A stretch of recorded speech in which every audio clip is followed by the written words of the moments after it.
अल्हम्दुलिल्लाहि वकफ़ा व सलामुन अला इबादिहिल्लज़ीना इस्तफ़ा अम्मा बाद।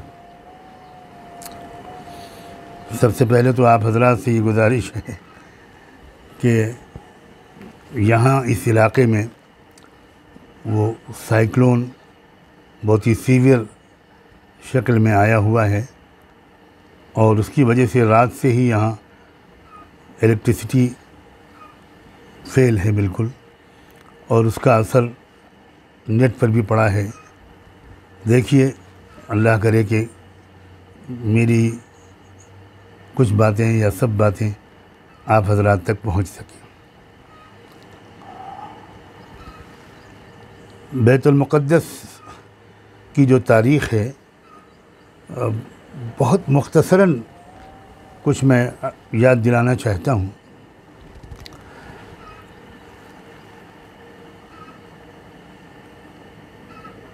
इस्लाम इंसानियत की हमजहती हर पहलू से तरक्की के लिए इंसानियत के शफ़ीक़ परवरदिगार की तरफ से उतारे गए फितरी उसूलों का नाम है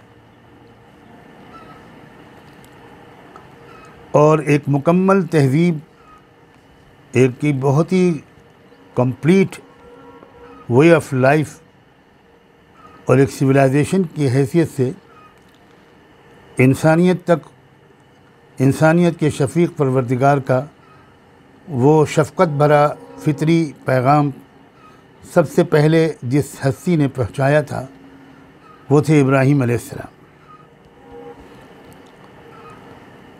उनसे पहले के जो अंबिया अलैहिमुस्सलाम थे वो गोया इंसानियत को तैयार कर रहे थे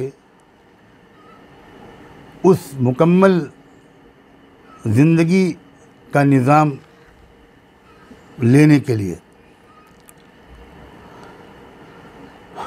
और इब्राहीम अलैहिस्सलाम को बहुत ही सख्त तरीन मुखालफत का, दुश्मनी का सामना करना पड़ा मुल्क इराक़ के एक डिक्टेटर के हाथों, यहाँ तक कि उनको दहकती हुई आग के अलाव में ज़िंदा जला देने के इरादे से झोंक दिया गया। मगर हम सब जानते हैं और यकीन रखते हैं कि अल्लाह ने उनको अजीब व गरीब कुदरत से उस आग से सही सालिम निकाल दिया। उसके बाद अल्लाह ताला ने उनको उस मुल्क से निकलकर सरज़मीन फ़लस्तीन में जाकर बस जाने का हुक्म दे दिया। अल्लाह ताला ने कुरान मजीद में सूरह अंबिया की आयत नंबर 71 में ये वाक़या इन लफ्ज़ों में बयान फरमाया है कि वनज्जयनाहु वलूतन इलल अर्ज़िल्लती बारकना फ़ीहा लिल आलमीन। कि अल्लाह फरमाते हैं कि हमने इब्राहीम को और उनके भतीजे लूत को उस खित्ते ज़मी में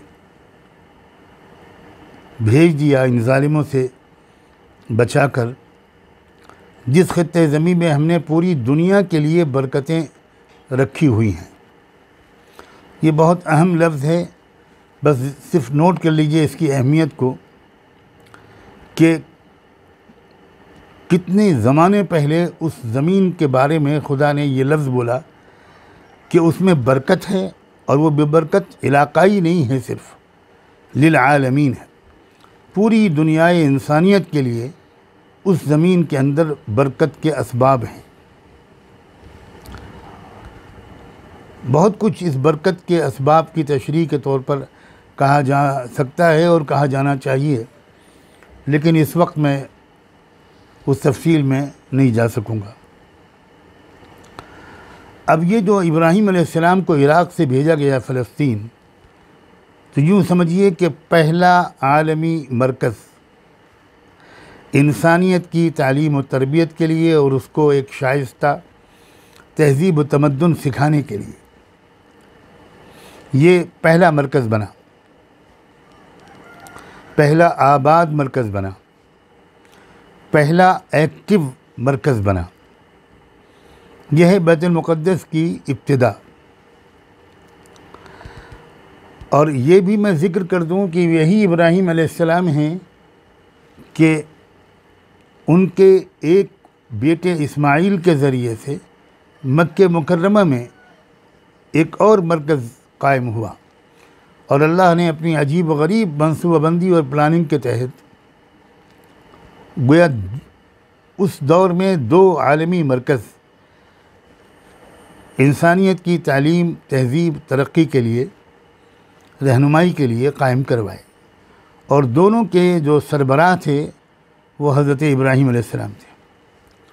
और एक बेटे इस्माइल मक्के मुकर्रमा वाले मरकज़ के सरबराह बने, और दूसरे बेटे इसहाक़ अलैहिस्सलाम ये फ़लस्तीन और बैतुल मुक़द्दस वाले मरकज़ के निगरान, ज़िम्मेदार, मुतवल्ली, खादिम, आप जो चाहें लफ्ज़ इस्तेमाल करें। और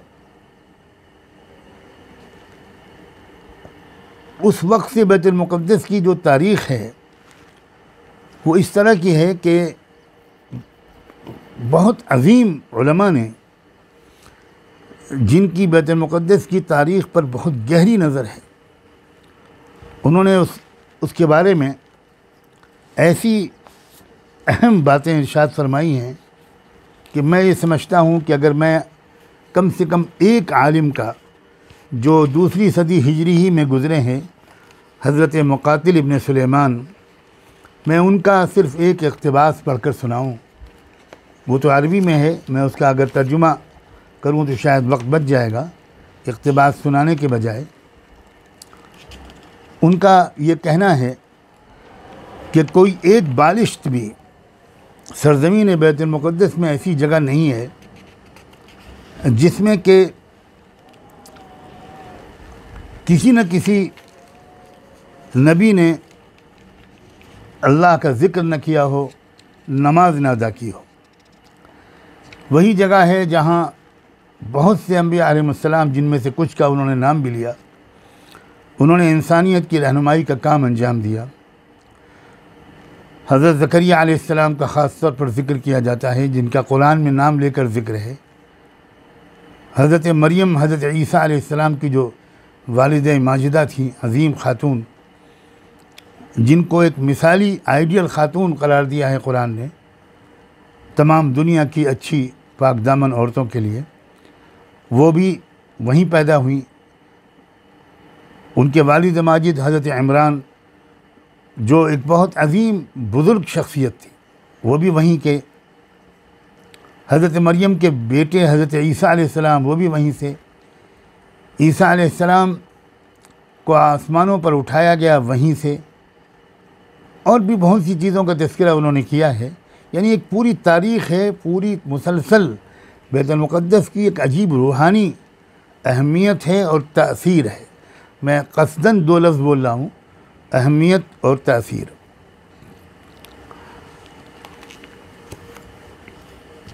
ये यूँ समझिए कि शुरू से और एक तवील ज़माने तक बैतुल मुक़द्दस की सरज़मीन को जो मुकाम हासिल रहा, जो अहमियत रूहानी हासिल रही, मैं उसकी तरफ ज़हनों को सिर्फ़ आपकी तवज्जो को मबज़ूल करना चाह रहा हूँ। यहाँ तक कि वो वक्त आया जब, एक बात मैं ज़रा सा अभी पहले कह दूँ कि बहुत बुनियादी गलतफ़हमी दुनिया के अक्सर लोगों को यह है कि इस्लाम उस मज़हब का नाम है जो मुहम्मदुर रसूलुल्लाह लेकर आए, ईसाईयत उस मज़हब का नाम है जो हज़रत ईसा अलैहिस्सलाम लेकर आए, यहूदियत उस मज़हब का नाम है जो तौरात में आया, जो मूसा अलैहिस्सलाम लेकर आए। इस गलतफ़हमी के जो नुक़सानात हैं और उसके जो मनफी और नेगेटिव असरात हैं, उन पर सच्ची बात यह है कि सैकड़ों घंटे गुफ्तगू की जाए तब भी शायद तमाम नुकसानात की वजाहत नहीं की जा सकेगी। ये दुनिया की कौमों के दरमियान जो जंगें, लड़ाइयाँ, दुश्मनियाँ, अदावतें और बदअमनियाँ, ये इसकी बहुत बड़ी वजह यही गलतफहमी है। और अफसोस ये है कि इस गलतफहमी का शिकार मुसलमानों की भी अच्छी खासी तादाद है। मैं आज सबसे पहले इस बात को वाज़ेह करना चाहता हूँ कि अल्लाह की तरफ से इंसानों की हर पहलू से तरक्की और दुनिया से आखिरत तक उनकी कामयाबी के लिए जो दीन उतारा गया वो इस्लाम ही है, इस्लाम ही था। हर नबी इस्लाम ही लेकर आया।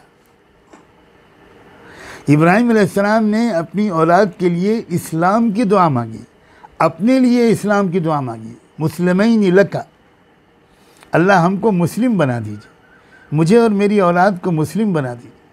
वमिन ज़ुर्रियतिना उम्मतन मुस्लिमतन लक, और अल्लाह हमारी नस्लों से उम्मत मुस्लिमा पैदा फरमाइए।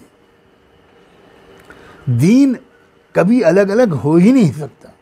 शरीयतों में थोड़ा बहुत फ़र्क रहा है, तफसीली अहकाम में थोड़ा बहुत फ़र्क रहा है। ज़कात का निसाब क्या होगा, ये इसमें फ़र्क हो सकता है। रोज़े की टाइमिंग क्या होगी, इसमें कुछ फ़र्क हो सकता है।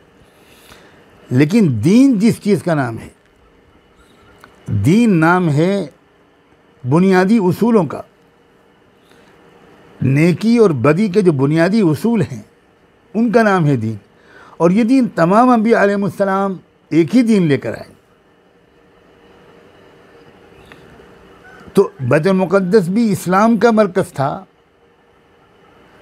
तमाम नबियों के ज़माने में जो बैतुल मुक़द्दस में आए, ईसा अलैहिस्सलाम इस्लाम ही को लेकर आए थे, मूसा अलैहिस्सलाम इस्लाम ही को लेकर आए थे, हज़रत सुलेमान और हज़रत दाऊद का दीन इस्लाम ही था। इसके सबूत बहुत मौजूद हैं कुरान में भी और तारीख़ में भी। लेकिन मैं अब इस वक्त की कमी की वजह से सिर्फ ये इशारा कर सकता हूँ कि इसके बहुत सबूत मौजूद हैं। अल्लाह करे कि मैं आइंदा आने वाले दिनों में एक सीरीज़ लेक्चर्स की और गुफ्तगूओं की आपकी खिदमत में पेश कर सकूं, जिसमें तसलसल के साथ, सबूतों के साथ, हवालों के साथ ये बुनियादी हकीकत आपके सामने रोज़े रोशन की तरह आया हो जाए। मैं दरमियान के बहुत से वाक़यात जिनका ताल्लुक़ बैतुल मुक़द्दस से है और वहाँ किए जाने वाले दावती और इस्लाही कामों के से है की तारीख़ से है, उनको मैं हज़फ करता हूँ वक्त की कमी की वजह से, और सीधे पहुँचता हूँ उस दौर के तज़किरे की तरफ जबकि इस्लाम को एक परफेक्ट शक्ल में तमाम डिस्टॉर्शन से उसको साफ़ करके जो कमियां ज़्यादतियाँ इस्लाम में होती रहीं मुख्तलिफ़ ज़मानों में, उन सब को अलग थलग करके परफेक्ट शक्ल में और कंप्लीट शक्ल में क़यामत तक के लिए लेकर आए आखिरी रसूल नबी मुहम्मदुर रसूलुल्लाह। और चूँकि वो तमाम दुनिया के लिए आए थे, बनु इस्माइल के लिए भी आए थे, बनु इसराइल के लिए भी आए थे। अब इसकी कोई ज़रूरत नहीं रह गई थी कि हज़रत इब्राहीम अलैहिस्सलाम की उस नस्ल में अलग नबी भेजे जाएं जो बैतुल मुक़द्दस में रहती है, और उस नस्ल के लिए अलग नबी भेजे जाएं जो मक्के में रहती है, हिजाज़ में रहती है, हज़रत इस्माइल की नस्ल में से है। तब अल्लाह ताला ने ये तय फरमाया, फ़ैसला फरमाया कि अब एक नबी को भेजा जाए जो इन सारी कौमों का नबी हो। क़यामत तक के लिए एक नबी, सारी इंसानियत को मुत्तहिद कर देने के लिए। ये तो उस वक्त की मजबूरी थी जब फ़ासले कम थे, फ़ासले ज़्यादा थे और आना जाना मुश्किल था इंसानों का, उस वक्त की मजबूरी थी। इसलिए अलग अलग इलाक़े में नबी अल्लाह ताला भेजते थे अपने बंदों पर अज़राह शफ़क़त और रहमत। अब जबकि वो दौर शुरू हो गया जब कम्युनिकेशन आसान हो गया और दुनिया एक ग्लोबल विलेज में तब्दील होने के करीब थी, तो अल्लाह ने बेहतर समझा कि एक ही जगह पर एक ही नबी सबको मुखातब करने वाला सारी इंसानियत के लिए भेज दिया जाए। ये थे मोहम्मद रसूलुल्लाह। अब मक्के मुकर्रमा में जब तक आप रहे तो आपका एक अजीब एटीट्यूड रहा कि जब आप नमाज़ पढ़ते थे तो इस रुख पर खड़े होते थे कि मक्का भी सामने, काबा भी सामने हो और बैतुल मुक़द्दस भी सामने हो। ये मक्के में हो सकता था और ये गोया आपकी तरफ से एक ज़बरदस्त पॉजिटिव सिग्नल था उन कौमों के लिए जो हज़रत ईसा अलैहिस्सलाम या हज़रत मूसा अलैहिस्सलाम से वाबस्तगी रखती थी और वो ये हकीकत भूल गई थी कि कोई नबी दीन को बदलने के लिए नहीं आता, पुराने ही दीन को, असली दीन को, उसी को कंफर्म करने के लिए आता है, रीस्टोर करने के लिए आता है। जैसे आमतौर पर होता है कि लोग आपस में लड़ने लगते हैं, तो अल्लाह के रसूल ने शुरू दिन से एक रवैया रखा कि बैतुल मुक़द्दस ही मेरा क़िबला है, यानी मैं उसी सिलसिले की कड़ी हूँ। मैं तुम्हारा रिश्ता अब तुम्हारे नबियों से काटने के लिए नहीं आया, तुम्हारे नबियों से तुम्हारे रिश्ते को मजबूत तर करने के लिए आया हूँ। इंजील और तौरात से तुम्हारे रिश्ते को तोड़ने के लिए नहीं आया, मजबूत करने के लिए आया हूँ। चुनांचे आपने जो गेस्चर इख्तियार किया, पूरे 13 साल मक्के में आप बैतुल मुक़द्दस की तरफ रुख करके नमाज़ पढ़ते रहे, ये बहुत बड़ा पॉजिटिव सिग्नल था। यहाँ उसके बाद आप जब मदीना आए तो फिर आपने क्या किया, वहाँ मक्के में तो उसकी गुंजाइश थी कि भाई काबा भी सामने हो, बैतुल मुक़द्दस भी सामने हो, लेकिन मदीना में तो ये मुमकिन नहीं था। मक्का मदीने से साउथ में था और बैतुल मुक़द्दस नॉर्थ में था, तो अब आप दोनों में से एक ही की तरफ रुख कर सकते थे। तो चूँकि अल्लाह ताला की तरफ से कोई ऐसी वाज़ेह हिदायत नहीं आई थी कि अब तुम काबे की तरफ रुख करो, तो आपने वहाँ भी बैतुल मुक़द्दस ही की तरफ रुख करना कंटिन्यू रखा। और वहाँ मदीने में यहूदी भी मौजूद थे जो अपना रिश्ता बैतुल मुक़द्दस से जोड़ते थे, हज़रत मूसा अलैहिस्सलाम से जोड़ते थे। ईसाई भी मौजूद थे और जज़ीरा अरब में और दुनिया भर में उनको भी एक सिग्नल था कि भाई मैं तो उसी सिलसिले की एक कड़ी हूँ और देखो मैं बैतुल मुक़द्दस ही को क़िबला बहुत अहम मानवियत रखता है। खाली वो नमाज के रुख का मसला नहीं है, बल्कि अपने मरकज़ की तायीन है उसमें। और तीसरी बात ये कि मदीने में पहुंचकर आपने एक ऐसा मुआहदा किया यहूदियों से कि वाकई अगर ये यहूदी कौम मुस्बत अंदाज से सोचती तो कोई वजह नहीं थी कि वो दुश्मनी का रास्ता इख्तियार करती। आपने सुना होगा कि मिसाक़ मदीना के नाम से जो आपने मुआहदा साइन किया, मदीने पहुंचने के फ़ौरन बाद आपने एक मंशूर साइन किया, एक मुआहदे में दस्तखत किए और यहूदियों के साथ एक मुआहदा बड़ा ज़बरदस्त किया आपने। भाई उस मुआहदे के 54 दफ़ात हैं, मैं 4-5 दफ़ात आपको सुनाता हूँ। पहली दफ़ा उस मुआहदे की यह है कि मदीने में रहते हुए यहूदियों को मुकम्मल मजहबी आज़ादी होगी। दूसरी दफ़ा यह है कि कोई भी किसी को भी कत्ल करेगा उसको सज़ा मिलेगी, अगर कोई मुसलमान यहूदी को कत्ल कर देगा तो मुसलमान को सज़ा मिलेगी।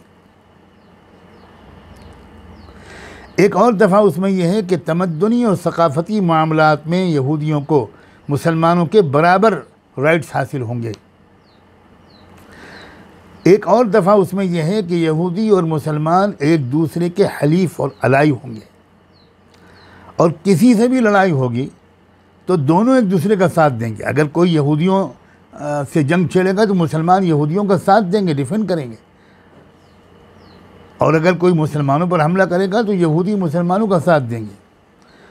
इस तरह के दफ़ात, यानी आपकी ये कोशिश थी कि किसी तरह ये लोग, ये जो इनकी नेगेटिव सोच है, दुश्मनी की गलतफहमी, ये ख़त्म हो, करीब तो आएँ। जब करीब आएंगे, साथ में बैठेंगे तो बार बार ये सुनेंगे कि हुज़ूर अकरम सल्लल्लाहु अलैहि वसल्लम बार बार तज़किरा करते हैं हज़रत मूसा अलैहिस्सलाम का, कुरान मजीद बार बार तज़किरा करता है मूसा अलैहिस्सलाम का। आप सोचिए मदीने में पहुंचकर जो सूरत उतरी, दो सूरतें उतरी, बकरा और आले इमरान, सूरह बकरा में यहूदियों ही को खिताब किया गया, उन्हीं को करीब करने की कोशिश की गई कि खुदा के बंदो समझो, मैं तो उसी सिलसिले की एक कड़ी हूँ जिस सिलसिले के तुम पहले से कायल चले आ रहे हो। आले इमरान में ईसाइयों को मुखातब किया गया, सूरह बकरा में यहूदियों को खिताब किया गया, और यहाँ तक कह दिया गया कि भाई जो हमारे तुम्हारे दरमियान एक बिल्कुल कदर मुश्तरक है, आओ उस पर मुत्तफिक हो जाओ। यानी ये मैं बैकग्राउंड बयान कर रहा हूँ कि कितनी कोशिश की है मोहम्मद रसूलुल्लाह ने सल्लल्लाहु अलैहि वसल्लम कि किसी तरह ये यहूदियों की समझ में बात आए, ये न समझें कि मूसा अलैहिस्सलाम अलग नबी अलग दीन लेकर आए और ईसा अलैहिस्सलाम अलग दीन लेकर आए। ये गलतफहमी से निकले लोग।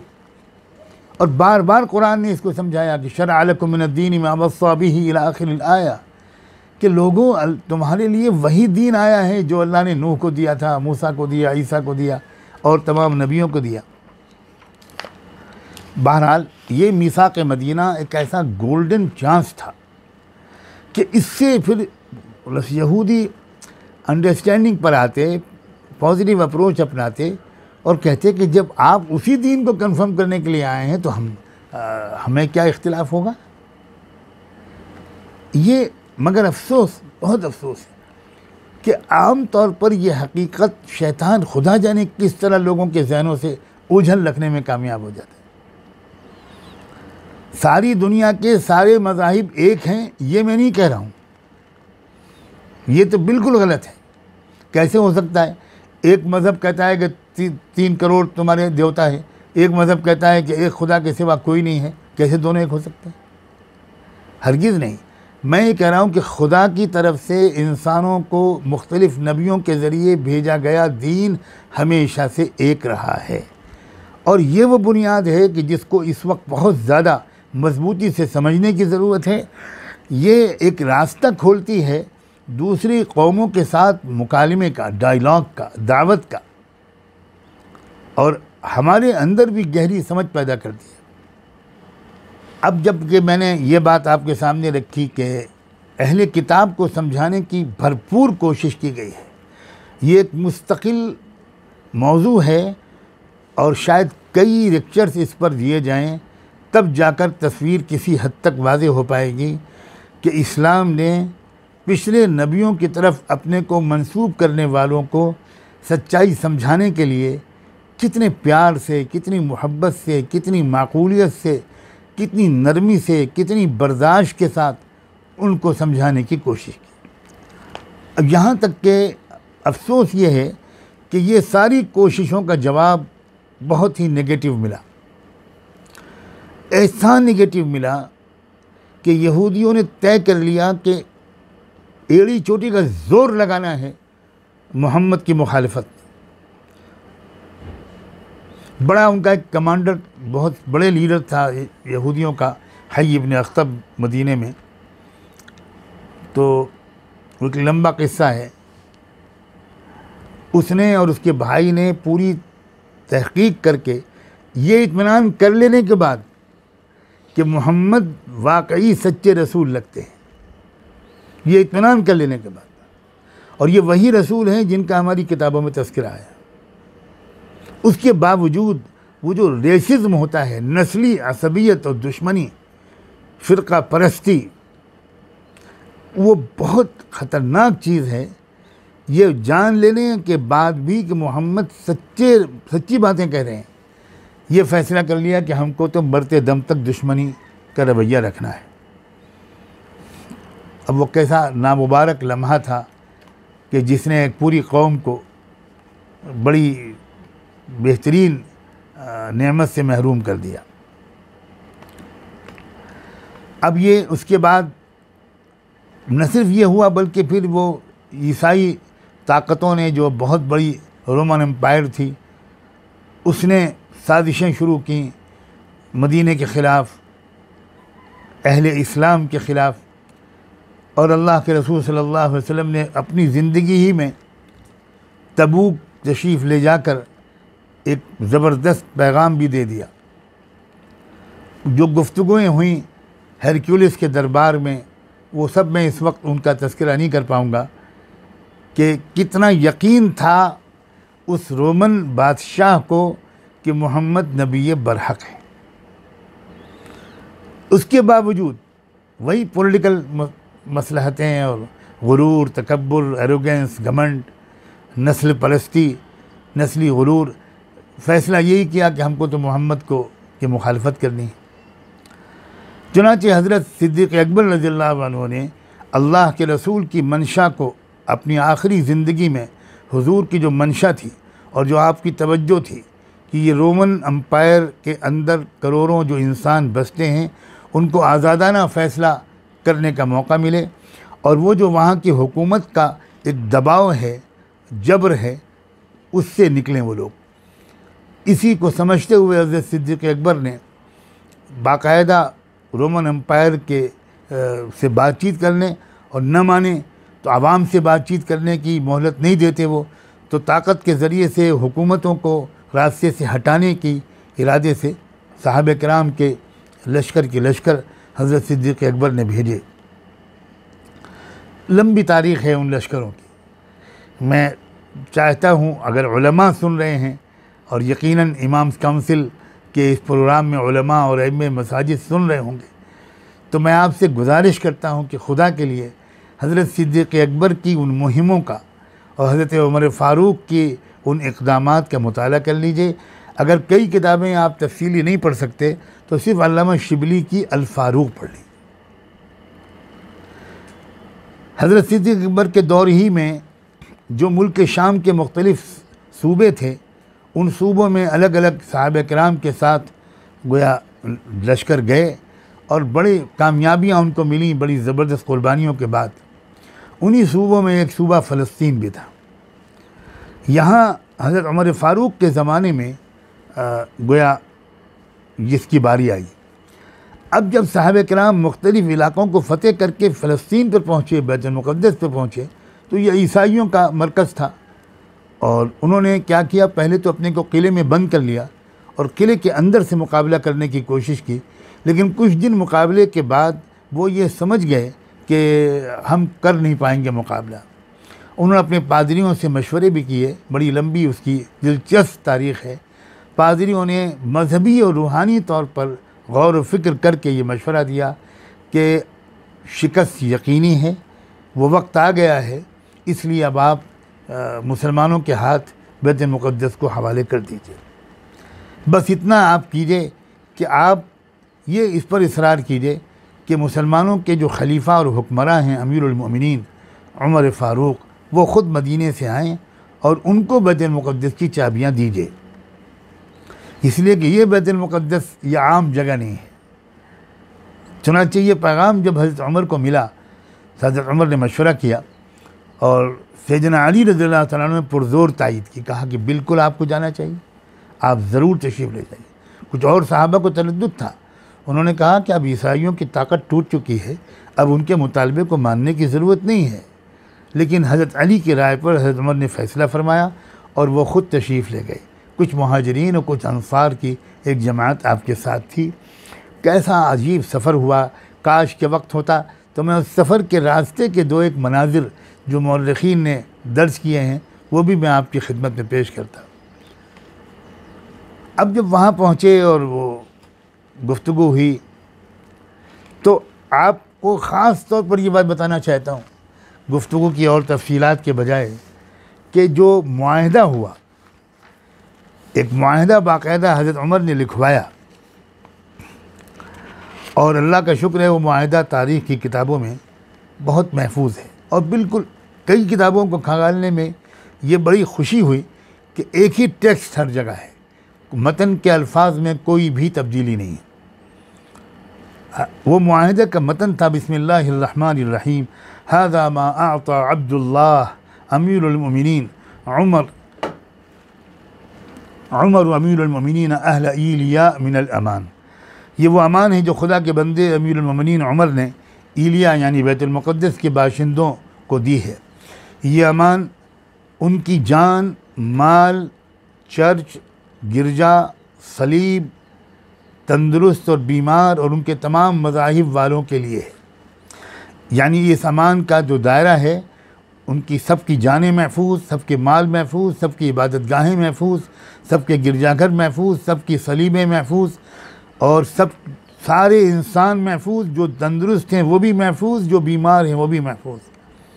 और आगे फरमाया वसाइरु मिल्लतिहा, और इनकी कौम के तमाम अफराद को पूरी तरह अमान दिया जाता है, और साफ साफ ये वादा किया जाता है, मुआहदा किया जाता है, अन्नहु ला तुस्कनु कनाइसुहुम, इनके चर्चों गिरजाघरों में कोई भी रिहाइश इख्तियार नहीं करेगा, कोई इस पर कब्ज़ा नहीं करेगा, वला तुहदम, और वो डिमॉलिश भी नहीं किए जाएंगे, मुनहदिम नहीं किए जाएंगे, वला युनक़स मिनहा, उनमें कोई कमी नहीं होगी, और किसी तरह उनका जो खैर है, यानी उनके जो ख़जाना, जो आमदनी, जो कुछ भी है वो पूरी तरह महफूज रखी जाएगी, उन्हीं लोगों के इस्तेमाल में आएगी, उस पर कोई कब्ज़ा नहीं किया जाएगा।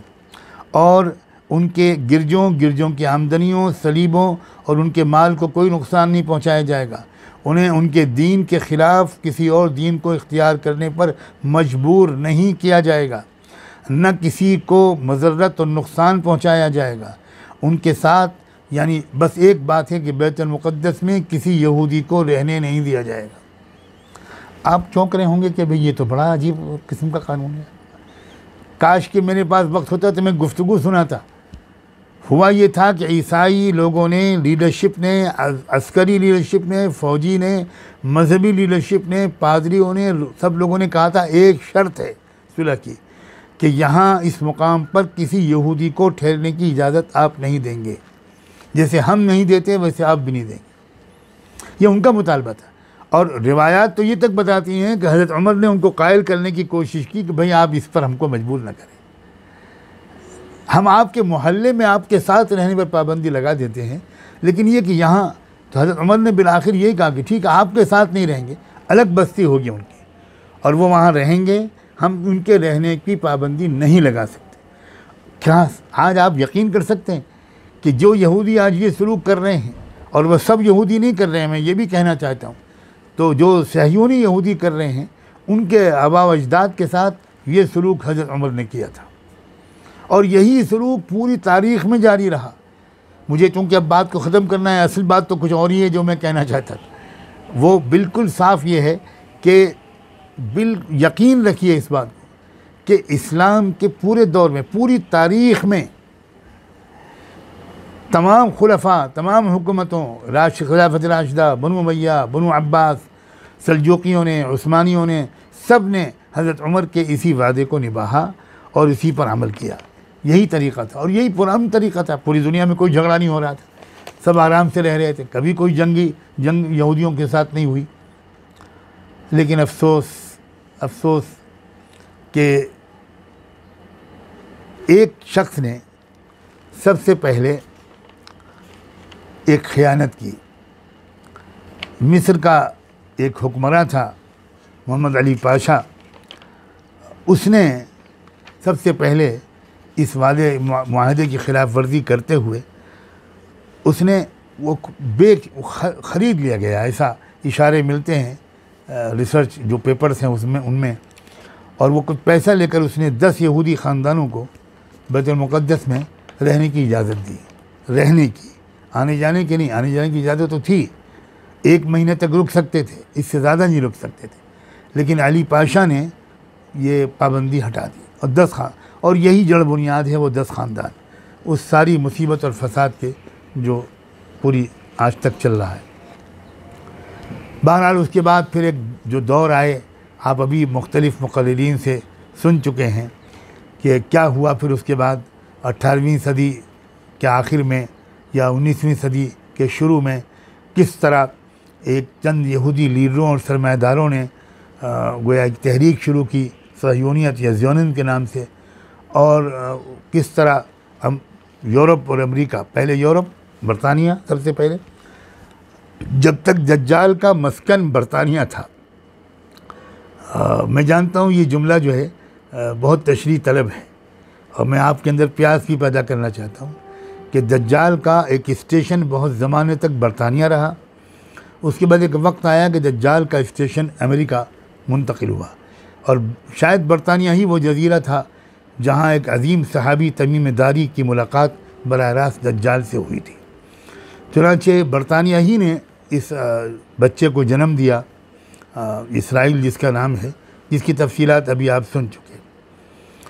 और उसके बाद जो कुछ हो रहा है, किस तरह इसराइल मज़ालिम कर रहा है, कैसी बेइंसाफ़ी कर रहा है। दुनिया के मुख्तलिफ़ मुल्कों में जहाँ जहाँ ये लोग आबाद हुए, उन मुल्कों ने सब ने इनको निकाला।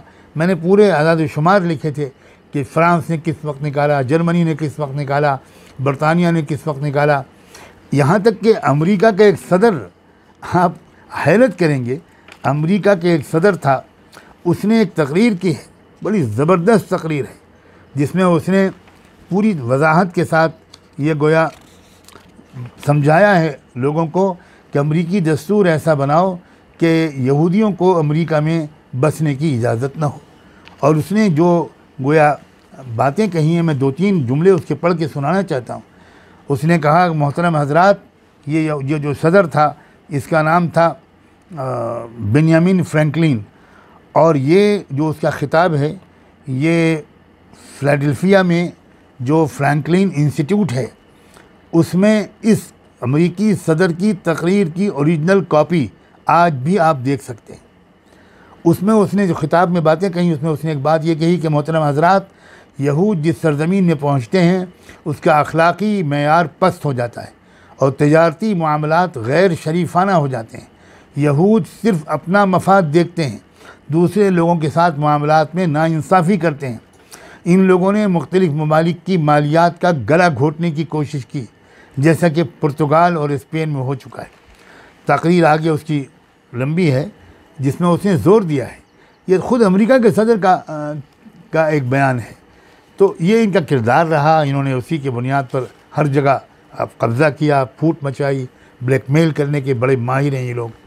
अब मैं एक बात कहना बहुत ही ज़रूरी समझता हूँ, असल तो मेरा असल मुद्दा वही है। एक बात ये भी समझ लीजिए कि ये जो कुछ हो रहा है, ये अल्लाह की मंसूबाबंदी के मुताबिक हो रहा है। ये खूब गौर से सुनिए ये बात। ऐसा नहीं है कि अल्लाह ताला तो नहीं चाहता कि ये लोग दोबारा आएँ फ़लस्तीन में और ये वहाँ जुल्म के पहाड़ तोड़ें, और अल्लाह बेबस है, CIA के आगे बेबस है और मोसाद के आगे बेबस है। जहन से निकाल दीजिए इस वसवसे को। अल्लाह की मर्ज़ी अगर न होती और अल्लाह का एक ख़ास मंसूबा ना होता, एक सीक्रेट प्लान ना होता, तो कभी इनकी कोशिशें कामयाब नहीं हो सकती। हाँ, मैं आपको बताना चाहता हूँ कि अल्लाह ताला ने उस प्लान का इजहार कुरान में कर दिया है। कुरान में सब चीज़ें मौजूद हैं। हमने कुरान को ज़िंदा किताब की हैसियत से समझने की कोशिश ही छोड़ दी। मैं सिर्फ़ 2 आयतों की तरफ इशारा करता हूँ। अल्लाह ताला ने कुरान में फरमाया, व हरामुन अला क़र्यतिन अहलकनाहा अन्नहुम ला यरजिऊन हत्ता इज़ा फुतिहत याजूज व माजूज। इसमें साफ इशारा है कि ये कौम बैतुल मुक़द्दस की तरफ वापस नहीं आ पाएगी, हमेशा के लिए नहीं। एक वक्त आएगा जब ये आएगी वापस, और वो वक्त वो होगा जब याजूज और माजूज नामी कौमें वो गोया बंधन से खोल दी जाएंगी और पूरी दुनिया पर छा जाएंगी। वो ये बात बिल्कुल तहकीकी है, 100% यकीनी है कि याजूज माजूज यूरोपियन और अमेरिकन नस्लों ही का नाम है। यही कौमें हैं जिन्होंने गोया इस बच्चे को बढ़ाया, जवान किया और इसको फ़लस्तीन में लाकर बसाया। लेकिन ये बसाया अल्लाह की प्लानिंग के तहत। और अल्लाह की प्लानिंग ये क्यों है? वो ये है कि अल्लाह ताला ने फरमाया कि ज़माने तक तुम दुनिया भर में बिखरे रहोगे। वक़त्तअनाहुम फ़िल अर्ज़ि उममा, पूरी मुद्दत तक तुम पूरी ज़मीन में बिखरे रहोगे। लेकिन एक वक्त आएगा, हत्ता इज़ा जाअ वअदुल आखिरति जिअना बिकुम लफ़ीफ़ा, एक वक्त आएगा जब हम तुमको सब तरफ से घेर कर एक जगह पर लाएंगे, और एक जगह पर लाएंगे तुम्हारे ख़ात्मे के लिए।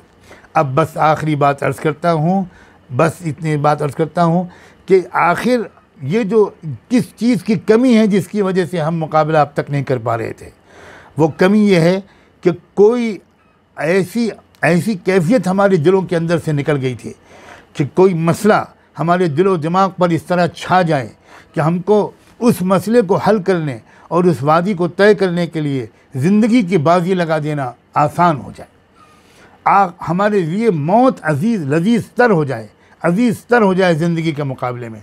जितनी फतूहात पहले हुई हैं, कामयाबियाँ मिली हैं, वो इसी जज्बे की वजह से मिली हैं। जो सबसे बड़ी मुसीबत है इस मादी मगरबी तहज़ीब के गलबे के बाद से हमारे अंदर शहवतों, ख्वाहिशात, दुनिया के ऐश व आराम की मोहब्बत के गलबे के लिए वजह से हमारे अंदर वो चीज़ें निकल गईं। अब मैं एक उम्मीद की बात कहना चाहता हूँ, हमास के लोग, अल्लाह शेख अहमद यासीन को आला तरीन मरातिब से नवाजे। याद रखिए, किसी भी इनकलाबी तहरीक के पीछे कोई एक दीवाना चाहिए, कोई एक फरजाना चाहिए, कोई एक ऐसा शख्स चाहिए जिसको दिलो दिमाग और आसाब पर वो तहरीक और वो मिशन और वो मकसद गालिब आ जाए, और वो खाली कुछ लिखे और बयान दे और तकरीर करे और मजमून करे, लिखे नहीं, उसका जीना दोबार हो जाए। वो उसी के लिए जिए, उसी के लिए मरे, उसी के लिए उठे, उसी के लिए बैठे। ये शख्सियत थी शेख अहमद यासीन की, अल्लाह उनके दर्जे बुलंद करे। उन्होंने कुछ नौजवानों की तरबियत की, उन नौजवानों के अंदर उकाबी रूह फूंक दी, और आज यही उकाबी रूह वाले लोग हैं जो हमको हमास के और हलकतुल जिहाद वगैरह में के नौजवान नज़र आ रहे हैं। और मुझे उम्मीद है हमें उनसे ये सबक सीखना है, वो ईमान, वो यकीन, वो जज्ब व शौक़, वो कुर्बानी का जज्बा, वो अपने को मिटा देने का जज्बा, वो मौत और शहादत की तमन्ना, आखिरत का जन्नत पर तरजीह देना, दुनिया पर तरजीह देना, आखिरत का दुनिया पर तरजीह देना, ये कैफियत हमें उनसे सीखनी चाहिए। पूरी दुनिया के अंदर अहले ईमान को मुख्तलिफ़ चैलेंजेस दरपेश हैं, जो शाह कलीद है उन तमाम चैलेंजेस के मुकाबले की वो ईमान है। अक़वाम मुत्तहिदा ये करे, ह्यूमन राइट्स ये करे, और OIC ये करे, अरब लीग ये करे, ये सब बिल्कुल फजूल बातें हैं। ज़ाहिर है कि रस्मी तौर पर ये बातें भी हम लोगों को करनी पड़ती है, लेकिन ये रास्ता नहीं है। अहमद यासीन ने जो तरीक़ा सिखाया उन लोगों को सिखाया, वो ये सिखाया कि भाई हम अपने मसाइल को ख़ुद हल करेंगे। हाँ, इसके बावजूद वो इतनी अक्लमंदी से काम लेते हैं, बिला वजह दुश्मन नहीं बनाते, बिला वजह दुश्मन नहीं बनाते, और लोगों की अक़ली सतह की रियायत करके वो इन सब से राब्ते भी रखते हैं, इनसे भी बातें करते रहते हैं, इनकी बातों को सुनते भी रहते हैं। और लेकिन अपना जो रास्ता उन्होंने अपनाया है जद्दोजहद का, जान व माल की कुर्बानी का और मौत को गले लगाने का, मेरा तो दिल चाहता है क्या अल्लाह मुझे किसी तरह वहाँ पहुँचाए, मैं किसी तरह उनकी खिदमत करूँ, नौजवानों की कदम बोसी करूँ। ये सबक सीखना है हमारे नौजवानों को, ये सबक सीखना है हमारे उलमा और अइम्मे मसाजिद को, यह सबक सीखना है हमारे नौजवान बेटों और बेटियों को। सुभान अल्लाह, वहाँ की लड़कियाँ, वहाँ की ख़वातीन जिस जुरत, जिस बहादुरी का सबूत दे रही हैं, हज़ारों मर्द उसको देखकर शर्मा जाएं। ये है असल पैगाम। और इंशाअल्लाह वो वक्त बहुत दूर नहीं है, वो जो आखिरी दौर है उस कौम की तारीख़ का वो शुरू हो चुका है, आखिरी दौर की कार्रवाइयाँ शुरू हो गई हैं। और ये जो कुछ हो रहा है ये दरअसल उनको उसी कैफ़ियत किरदार तक पहुँचाने की तमहीद है। आज हो या कल हो, परसों हो, और दरमियान के अंदर कुछ कुर्बानियों के मराहिल आ जाएं, लेकिन अंजाम उसका बिल्कुल यही होना है, वल आक़िबतु लिल मुत्तक़ीन। आखिरी अंजाम, आखिरी फ़तेह ईमान वालों की, तक़वे वालों की, जज्बे क़ुरबानी वालों की होगी। और अल्लाह करे हम सब की तरफ से सलाम पहुँचे उन तमाम कायदीन को भी, उनके नौजवानों को भी। और अल्लाह करे हम और आप भी अपने मुल्क के अंदर अपनी उम्मत मुस्लिमा को, इंसाफ पसंदों को वो इस सतह तक पहुँचा सकें ताकि वो भी वक्त ज़रूरत हर तरह की कुर्बानी देने के लिए आमादा रहें। व आखिर दावाना अनिल हम्दुलिल्लाहि रब्बिल आलमीन।